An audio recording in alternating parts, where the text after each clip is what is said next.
You know what? Radio chose me, in fact. I didn't choose radio. It chose me. Well, I actually had a franchise here in Henderson, Nevada, of course. If you guys don't know, now you know. It was a wireless company, and I went to KLAV to get a commercial done. And I had come across the account executive, Bruce Commander Garrett, and he had convinced me to come in, and I was new to the city, so I wasn't really aware of where to go. So I was 2 hours late meeting him. But what he didn't know was when I spoke with him, I was trying to articulate how to produce the commercial that I wanted. So he was convincing me to have my own show on the air, but I wasn't really into radio whatsoever. It wasn't even in my mind, because I had already had a business here that I was working with. So when he was trying to convince me, he said, hey, you know, you could come as my co-host and whatnot. And I'm like, nah, man, I'm cool, you know, I'm good. And what he didn't know was like 7 days prior that my dad had passed away. And I was in attempt of suicide. I wasn't in a really good place at all. And I was in a very, very vulnerable, weak place.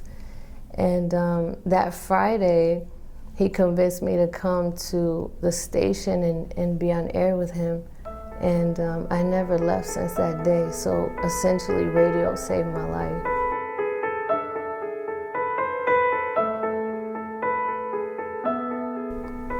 I feel it's extremely important to be self-expressive, because when I was younger, I didn't have that option.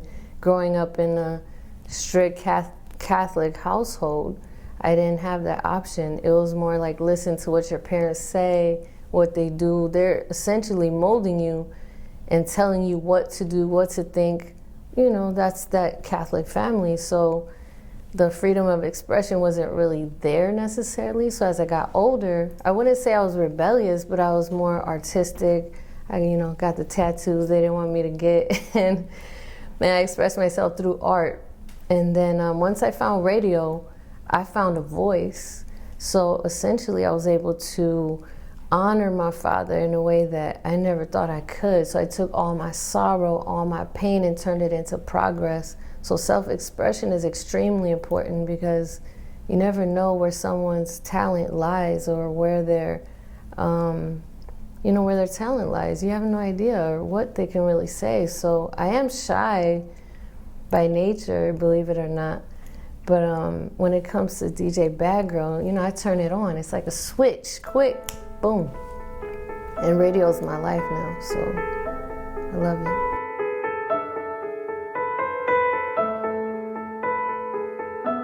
I was pregnant, sleeping in my car at truck stops, because the person that I essentially had a relationship with didn't have nothing to do with us.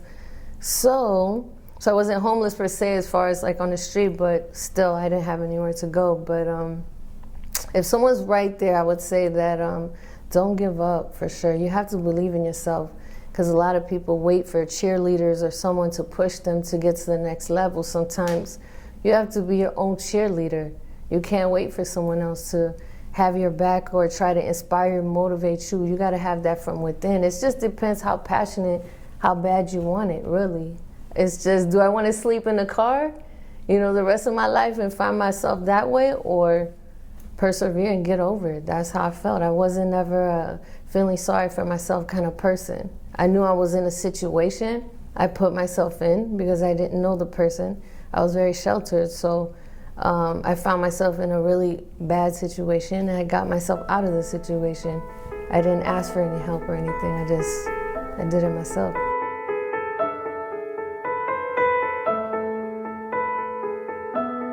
When I get fired from all my jobs, to be honest, I'm gonna be 100 for everybody that's watching this. I knew that I could never be someone's employee, because of my thought process was different. The way I would lead was different. So I knew I couldn't take no for an answer, for number one. And if you're gonna tell me no, you're gonna give me a reason why you said no. I need a good reason. And still it was just myself, to be honest with you. I wish I had like a great answer as to who motivated me, who told me how to, to get to that mentality, but it was just really me. And a lot of that had to do with my father and how he raised us to believe we could do anything.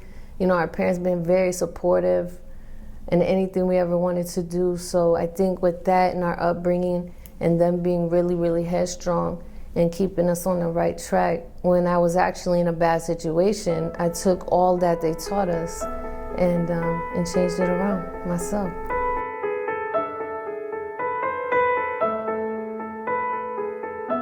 Because I like challenges, and I like when people put before me that it's a female and male's world. To me, it's equal.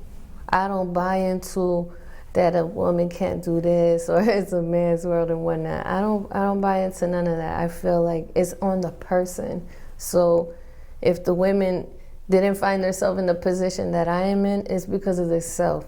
Because I'm here in the forefront too with all the men, and I have much respect to the men that, paved the way for us in radio, and females as well. But you have to feel you're deserving of that position. If you start putting yourself in a category like, oh, well, it's a man's thing or a girl's thing, then you know what I mean? How are you gonna find yourself there? I always felt like I had the drive, I had the will. It's like a steam train, endless. I can't take no for an answer. I'm an entrepreneur. And I felt like I deserved to be here just like the next person. I always told myself, what makes them so special over me? How come they could do it and I can't do it? And it's a matter of hard work, ethic, grit, all that. If you have all that intention, you're gonna make it. And I never told myself I couldn't make it, ever. Never, even to this day. And we're breaking barriers. We're doing so many things. And I do have haters, but I don't pay attention to that. I don't entertain it. I don't post that, oh, we have haters, because in my mind, I'm not gonna give that no life. I don't care if we have haters. I don't know if we do. If they do, cool. If they wish me well, great. I'm still gonna proceed with what my goal is, what my journey is, so I don't worry about none of that.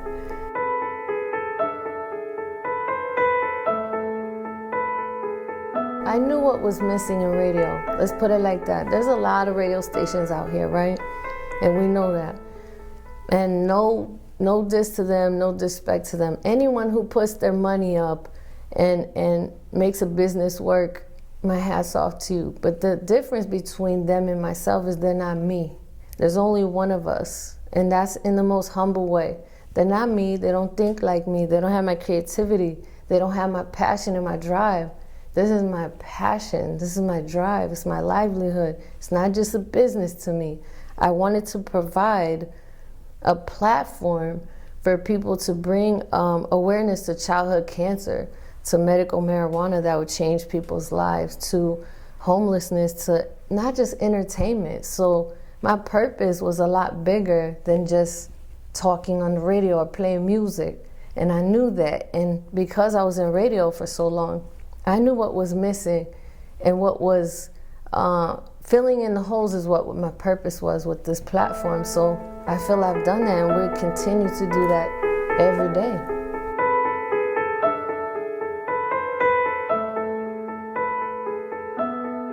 Vegas was a place I always wanted to live because it was the entertainment capital of the world, and it's a 24-hour city. I'm a city girl. I mean, I lived in the suburbs my whole life, but the small town feel was in me. I love, I'm a night owl. I like to be out. So you envision, when you're young and you envision Vegas and you see it seems like fun. It's like an adult playground. I just told myself I'm gonna live there one day. I'm gonna live there. I didn't know exactly what I was gonna do, but I knew I was gonna live here. So I told my mom, I'm gonna move. So that's exactly what I did in 2009. I literally just got up. I didn't know anybody here, no family here. Everyone has that story. Oh, I had $20 in my pocket. It wasn't that serious, but I didn't know anybody here. I didn't know my way here. I had visited here, but I didn't know anyone. And I came here and made it happen.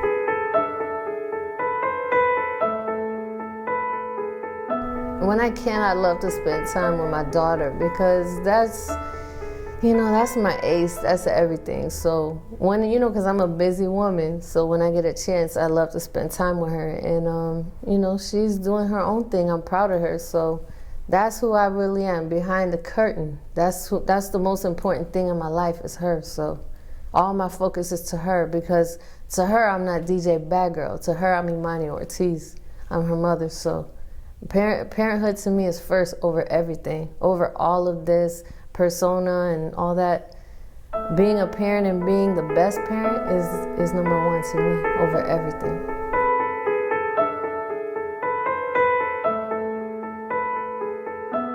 You know what? Besides signing more shows, finding more talent, you know, we have the Grammys, radio Grammys, that I came up with the concept to honor our radio personalities.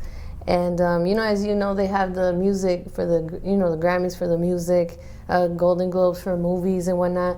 So I felt what was missing was there wasn't a platform or an award show that would recognize internet radio personalities. So I created something to where we honor our people and we honor their talent. They give me every day, all this talent, all this work, and all these interviews, and the least I could do is honor them. So I would love to see that get much bigger in the next 2 years. We're talking like T-Mobile Arena, sold out award show like the Grammys, like the Billboards. Because right now we're gonna be at Park MGM, Juniper Lounge. So from last year to this year is a big jump, where we were last year. So I would love to see that get bigger.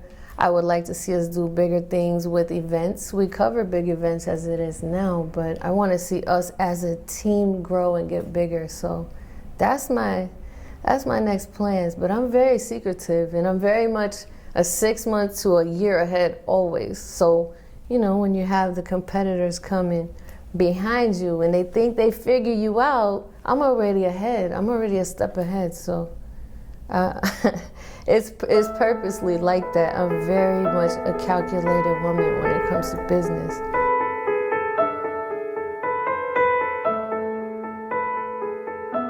Damn, I hope he's proud of me, because ooh, this was a journey for me. But I would want him to be proud of how it changed the generation, and that's my main thing, is changing generations, not just for right now, for myself.